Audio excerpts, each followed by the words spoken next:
Outside the Skyline Lounge, Manhattan just after midnight. Wide-angle strobing on the wet pavement are red and blue lights.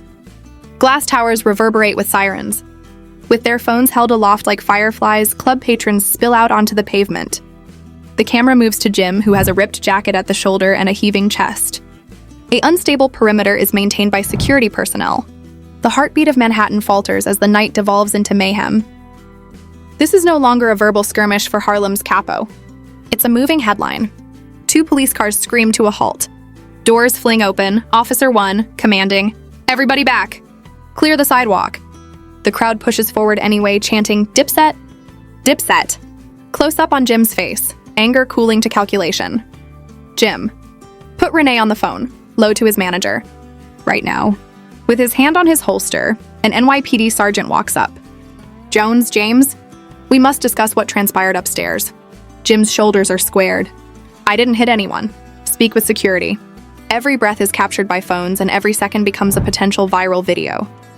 The audience gasps as a bottle clinks on the asphalt. Officers close in on each other. Officer 2 enters, cuffs at the ready. "Officer 2, you are being held for interrogation for everyone's protection." Without saying anything, Jim raises his wrists while keeping his gaze fixed on the flashing cameras. A fan's phone's camera angle. A spark illuminates his face, half defiance, half shadow, and metal clicks around his wrists. Jim eventually leaves the Manhattan detention complex shortly after daylight after a stressful overnight stay.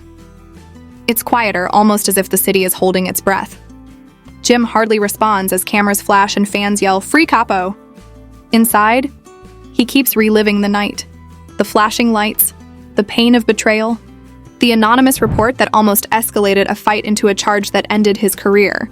"You're free for the time being, but the industry is keeping an eye on everything you do," his attorney, Renee Vargas, murmurs. No mistakes.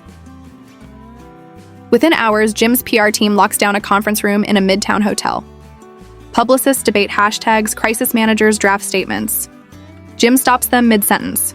"Don't spin it. We'll tell the truth, my truth. Harlem knows I don't hide." Instead of a press release, he schedules a live interview on a major hip-hop podcast. He wants the fans to hear his voice first. In a city that crowns and crucifies in the same breath, the capo becomes a suspect. Reporters shout, "Did Nas set you up?" Jim turns once, expression unreadable. 2 nights later, Jim sits in a dimly lit studio across from a respected journalist. "I didn't start no fight," he says, voice steady. "I came for a conversation. Somebody else wanted a circus." The episode trends worldwide. Listeners notice how he never blames Nas, only the suits behind the curtain. Back at his private studio, Jim digs deeper. Encrypted messages leak from an old group chat. Payment receipts show a quiet consulting fee from a Rock Nation affiliate to his A&R rep, the same one who filed the anonymous complaint. Jim confronts the rep in a late-night meeting. "You cashed a check with my name on it. You almost killed my career for a finder's fee." The rep can't meet his eyes. Jim banishes him from the team. No threats, no yelling, just a cold finality that hits harder than a punch. His manager tries to hand over a lawyer's card. An officer intercepts it, the door shuts. Sirens wail, and the car pulls into the Manhattan night. Cut to a crumpled flyer on the sidewalk. Skyline Industry Showcase, one night only. Opening shot, Manhattan. Detention center rain slicks the pavement as flashing news tickers scream, "Rooftop brawl fallout. Jim Jones held overnight." Inside a gray holding cell, Jim sits on a metal bench, jaw tight. The sound of distant sirens mixes with the faint bass of clubs still thumping uptown. Detective Morales slides a folder onto the table. "Mr. Jones, witnesses say you threw the first shove. Want to talk?" Jim leans forward, voice low. "I came for a conversation." "Security made it chaos." "That's on them." The detective raises an eyebrow. "Funny thing, Nas declined to press charges. But someone else filed a complaint. Anonymous. News of the arrest explodes online. Our free capo trends worldwide. Harlem streets glow with camera lights as fans crowd Lenox Avenue. A muralist spray paints a giant Dipset logo with the words, "Legacy over lies." Jim's longtime manager, Chrissy, tells a local reporter, "Jim's no villain. This is bigger than a club fight. Someone wants this man out of the game." Nas captures a late-night broadcast in Queens across the river. People love a headline. However, I don't take advantage of another man's failure. When the time is right, the truth will come to light. The discussion is flooded with theories from viewers, some of whom claim to have seen a contract marked Atlas on the desk behind him. Photographers almost obstruct the courthouse stairs the following day.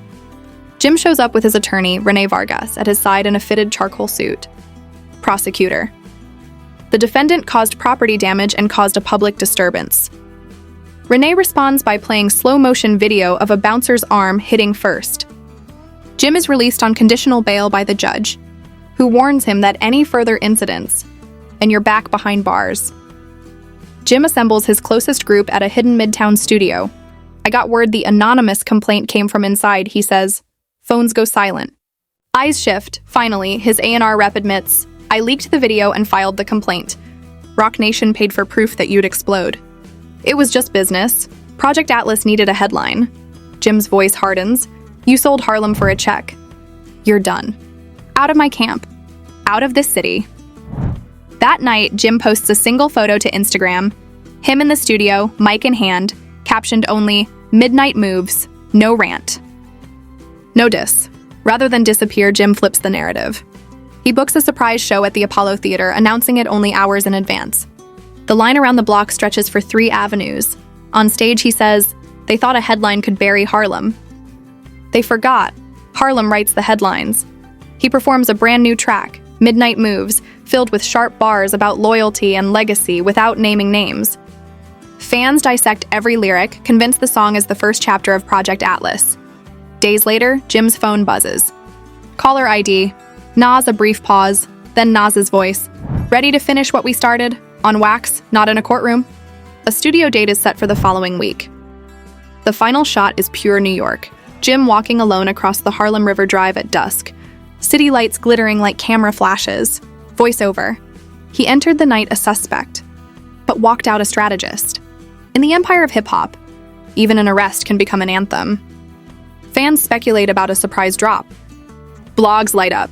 Is Capo at Midnight the real start of Project Atlas? Clips of New York, subways rushing, posters of Nas and Jim side by side for an Atlas tour. Rumored for the fall. Voiceover. The arrest was just the ignition.